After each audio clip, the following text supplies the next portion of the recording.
شیر افضل مروت صاحب کی اس وقت خان صاحب سے ملاقات ہوئی ہے. شیر افضل مروت صاحب عمران خان صاحب سے مل کر آ رہے ہیں. آپ کیا کہنا تھا, کیا گفتگو ہوئی, کن امور پر بات چیت کی گئی؟ بہت سارے ایشوز پہ باتیں ہوئی, کافی دیر ہم رہے. اور خان صاحب جو ہیں القادر ٹرسٹ کیس لگا ہوا تھا, ایک ایسے کیس میں اب نئے سزا دلائے جانے کی تیاریاں ہو رہی ہیں, جس میں جو زمین ہیں وہ القادر ٹرسٹ کے نام ہے. 190 ملین پاؤنڈ جس کا شوشہ چھوڑا گیا ہے, وہ 190 ملین پاؤنڈ پاکستان کے خزانے میں ہیں. اور زمین جو ہے اور جو یونیورسٹی ہیں وہ ٹرسٹ کے نام پہ ہیں. نہ ایک آنے کا کوئی فائدہ کسی نے اٹھایا ہے, لیکن الزام تراشی جو ہیں وہ خان پہ ہیں. اور ایسے کیس میں ٹرائل ہو رہے ہیں جو قانوناً ہو ہی نہیں سکتے ہیں, کیونکہ ٹرسٹ کسی فرد کا نہیں ہوتا ہے.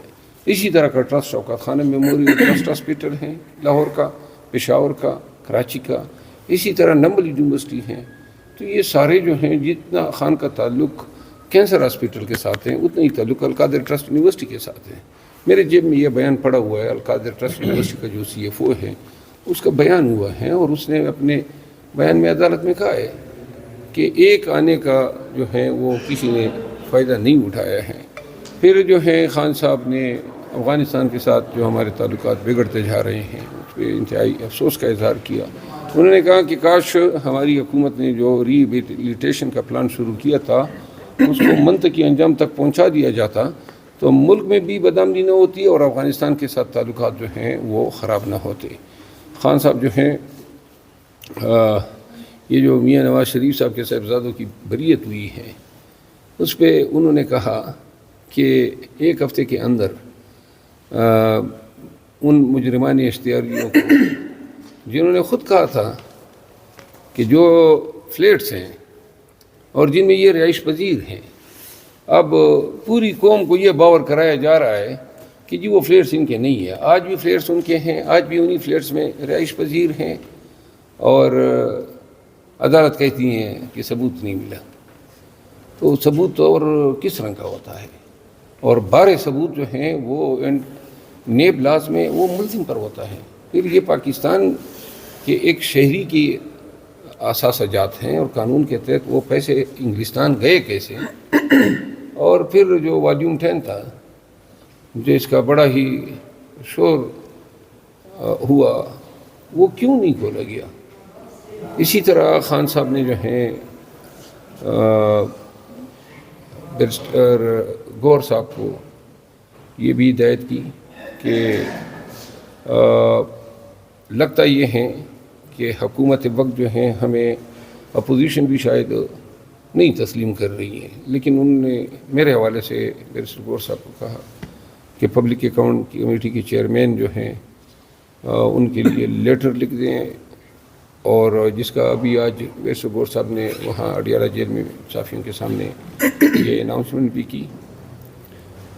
اس کے علاوہ خان صاحب جو ہیں وہ زور دے رہے تھے احتجاج پہ کہ احتجاج کے لیے پوری قوم کو نکالیں اور قوم کو بتائیں کہ یہ جنگ جو ہیں یہ پاکستان کی جنگ ہیں, پاکستان کے مستقبل کے لیے ہیں, یہ آپ ہی کا مینڈیٹ ہیں, آپ ہی کے ووٹ ہیں جو چوری کیے گئے. خان صاحب بتا رہے تھے کہ یہ پاکستان تحریک انصاف کے مینڈیٹ کی چوری, یہ 9 مئی کے واقعات, اور ایک ایسے پارٹی کے خلاف جو وفاق کی علامت تھی, جو ملک کے چاروں صوبوں میں تھی, اور کہیں پہ سندھ میں ہمارا مینڈیٹ چوری کر کے MKM کو دیا گیا, کہیں پہ پیپل پارٹی کو دیا گیا, پنجاب میں نون کو دیا گیا. تو وہ بتا رہے تھے کہ ایسی حرکتیں, ایسی کوششیں اور کاوشیں وفاق جو ہیں اس کو کمزور کر رہی ہیں. خان صاحب نے کچھ اور بھی ایشوز پہ گفتگو کی. IMF کے حوالے سے وہ اپنے موقف پہ ڈٹے رہے, جو ہمارا موقف ہیں اور جو انہوں نے میڈیا کے ساتھ بھی شیئر کیا تھا وہ درست ہیں. تو یہ بات چیت ہوئی. سر یہ بتائیے گا کہ آپ کے بارے میں کہا جاتا ہے کہ جی بھائی کو ایڈوائزر لگا لیا, خود آپ PSC کی چیئرمین شپ بھی لینے میں کامیاب ہو گئے, تو خان صاحب کو کیسے شیشے میں اتارا ہے؟ یار مجھے سمجھ نہیں آ رہی ہے کہ میں پبلک اکاؤنٹ کمیٹی کا چیئرمین, اگر نامینیشن ہونا ہی غلط ہے کہ میں نے بنتا ہے نا, اپوزیشن سے بنتا ہے نا, اپوزیشن سے میرا تعلق ہے اور خان صاحب نامینیٹ کرتا ہے. یہ شیشے میں اتارنے والے کام نہیں کرتے ہم, اور نہیں یہ طریقہ مجھے آتا ہے. ہم تو ایک بھی نہیں, آپ نے جو سوال کیا, ہم تو رسپیکٹ دیتے ہیں اور رسپیکٹ کی توقع رکھتے ہیں. خان صاحب کو ساری چیزوں کا علم ہے کہ 9 مئی کے بعد کون ان کے ساتھ کھڑا رہا.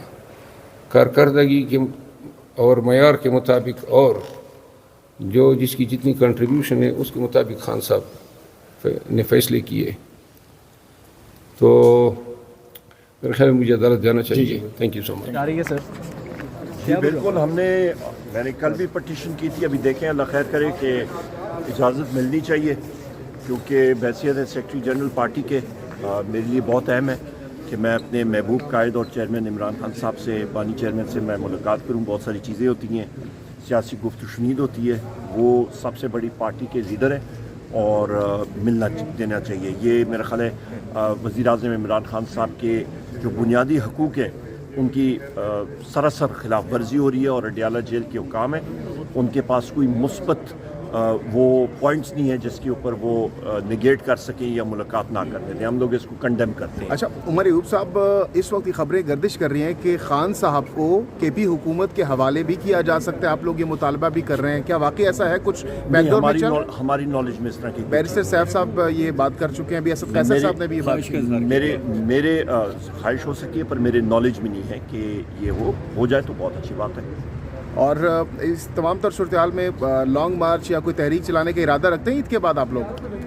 ہر چیز ریلم آف پاسبلٹی میں ہے, اور وہ ڈپینڈ کرتا ہے کہ حکومت کی کیا حکمت عملی یا پھر حکومت کے کیا رویہ ہوتا ہے. حکومت یا مرکزی حکومت سے جو یہ فیشسٹ حکومت ہے, یہ یا ہمارے بنیادی حقوق سلب کرنے کی کوشش کریں گے تو پھر جو ہے ہر پاسبلٹی آن. باڈی لینگویج بھی ہوتی ہے, تو باڈی لینگویج کو دیکھتے ہوئے آپ کو کیا لگتا ہے کہ آپ کو اجازت ملے گی؟ کیونکہ آپ نے کہا کہ ہم نے درخواست دی ہے ملنے کے لیے عمران خان صاحب سے, تو کیا لگتا ہے رویوں کو دیکھ کے آپ کو کیا باڈی لینگویج یہ لگتی ہے کہ ہم نے جو یہ فیشسٹ حکومت ہے یہ تو میدان چھوڑ کے بھاگ چکی ہے, ایبڈیکیٹ کر چکی ہے. نہ وہ نیشنل اسمبلی میں ان کی کوئی کارروائی نظر آتی ہے, غلط بلز پاس کرتے ہیں. اس دن بھی جو لاسٹ ڈے تھا سیشن کا, اس دن جو انہوں نے 4 آرڈیننسز پاس کیے, اس میں نے فلور آف دا ہاؤس پہ اٹھ کے بات کی کہ جو آرڈیننسز میں آپ کے کرمنل پروسیجر ایکٹ CRPC ہے اس پہ امینڈمنٹ کرنی, اس کا IMF کے ساتھ کوئی تعلق نہیں تھا. پرائیویٹائزیشن کمیشن کا جو امینڈمنٹس تھیں اس کو صرف اور صرف IMF کی جو یہ ریکوائرمنٹ ہے اس پہ گفت و شنید ہونی چاہیے تھی. کمیٹی کو دیکھنا چاہیے تھا کہ پرائیویٹائزیشن کمیشن کی کون سے قوانین میں ترمیم کر رہے ہیں. اسی طرح آپ کا نادرا تھا, باقی بھی جو ادارے تھے جن کی قوانین میں ترامیم کرا رہے تھے, وہ کیا ضرورت تھی. یہاں تک کہ ان کے اپنے اتحادی جماعت پیپلز پارٹی کے لوگ بھی اٹھ کے, جن میں اتنی اخلاقی جرت نہیں تھی کہ وہ اس کو ووٹ آؤٹ کرتے. ہم نے تو ووٹ کرایا تھا, پر ہاتھی کے دان دکھانے کے اور ہوتے ہیں اور کھانے کے کچھ اور ہوتے ہیں. زرداری ہو گیا یا بلاول ہو گیا, یہ لوگ میٹھا میٹھا ہاپ ہاپ, کڑوا کڑوا تھو تھو.